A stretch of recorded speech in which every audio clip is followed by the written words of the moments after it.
I love what I do.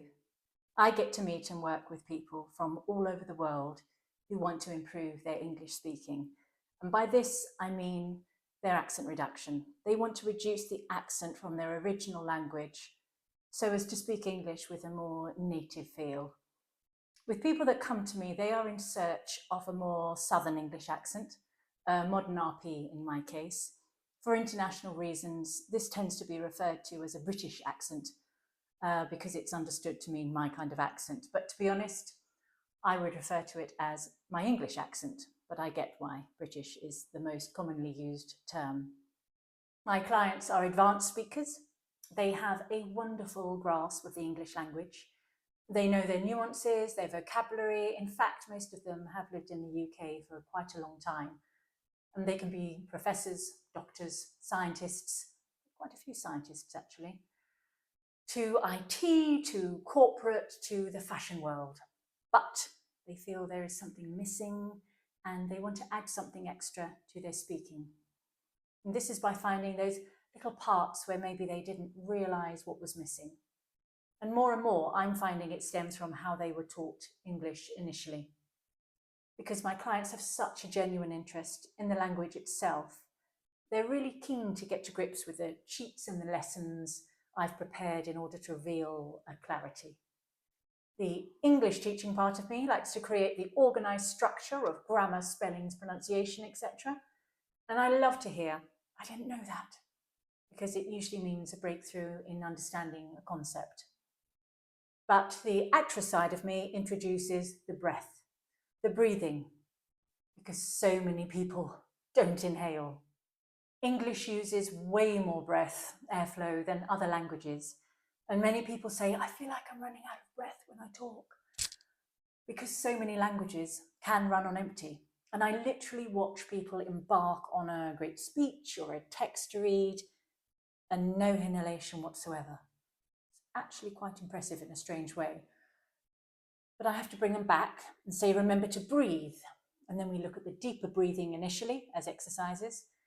But to understand that that initial breath before you start speaking will set the tone for your voice. For the better, I may add, because you are able to speak up and out. And because my sessions are online, I literally say that, speak up and out over your laptop, over your screen. Then I can start to hear a more controlled way of speaking with a lovely tone. Then there's the literal tongue placement and the jaw positioning, the lip relaxation for different sounds. But I have to check in within each session regularly to see what is on autopilot and what has been understood and implemented. And their feedback is critical because it's like watching a swan. You can only see what's beautifully gliding on the surface. But underneath, all the work is happening, and I need to undo unnecessary steps that many people have given themselves in order to make their speech easier for them. And sometimes when I check, I say, that sounds great. How is it feeling?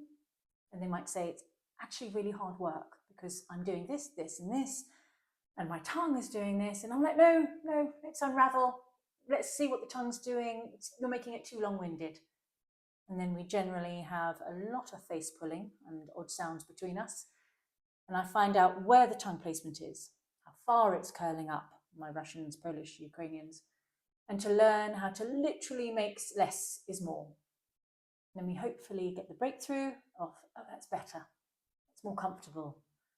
And the sound is the same, but the workload has changed and it's more manageable. And this is what I mean about the dedication and interest of the language.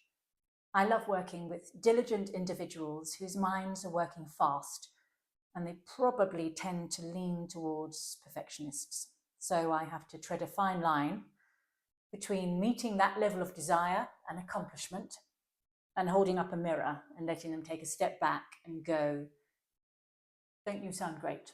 That sounds excellent, brilliant. So when people want to learn a modern RP accent with me, I check with them what sounds they want to drop and what they want to keep. Because a lot of people have American accents with their English, and there are a lot of R's to drop. So I ask the long A, as in car, car. Do you want to smooth that out to car? Or plant, plant? because plant within plant and car is not wrong, it's just a different accent. But there is no, this is what I want to do, and I say just checking, in that case, let's go. I enjoy guiding people to speak well. I'm proud of my language and I like being part of the continuation of well-spoken English. I even have English clients who come to me for their elocution. They say, I don't want to say the and f, and the, instead of a th, something, something, the difference between 3 and 3. So we do exercises and practices to ensure a th every time, so it becomes easy and natural. And it's not for a lot of people at the beginning anyway. But I believe those words with th should be said with th, so I'm happy to help. And this is where I want my clients to really enjoy their sessions. And I like to think they do because they keep turning up each week. Changing an accent is hard work, and I think this can be deeply underestimated. But I want it to be interesting and fun for those on a quest. You've got to change the neural pathways, and it's done by repetition regularly, and it's real work. When I have somebody that says, I read the passage last Sunday, I have to say it's not going to cut it. Last Sunday is not good enough. It takes a certain level of dedication to apply yourself to this stuff, and it's not for the faint-hearted. Which is why I go back to truly enjoying the language, which I try to make interesting by using extracts from my favourite authors to make the literature interesting, sometimes using poetry.